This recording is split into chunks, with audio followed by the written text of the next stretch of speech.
I'm the assistant production manager. I got here because of my dad. So I went to engineering school, graduated in mechanical engineering, and then after that I was hired here to start as a machinist. So I received the plans from the designers, kind of go over them, see what parts we need, see if there's anything funky that's going on, if it's doable. After that I send the parts over to our CNC machine to cut them, and kind of just do like a quality review after that. And yeah, that's kind of the basic thing of mostly of what I do. I did have experience working with different kinds of machinery and in the manufacturing side of mechanical engineering and production.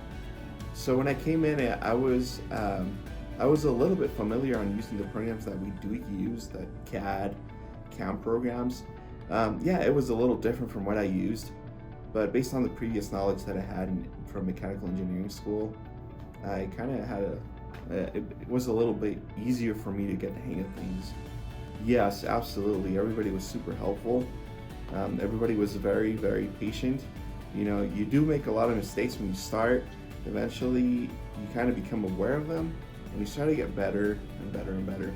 And even until now, every day you still learn something new. So it's pretty great to have all that support. Yeah, in the shop, there are a lot of machines that you can work with. There's a lot of different skills you can use.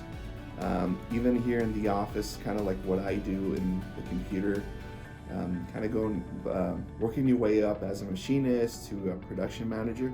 So there's definitely a lot of opportunities to do different things and kind of to work your way up to different positions. So, you know, if you want to learn this machine, you can go ahead and do it. If you want to learn this other one, and before you know it, you know how to work like 3 different machines. So I think that's pretty cool.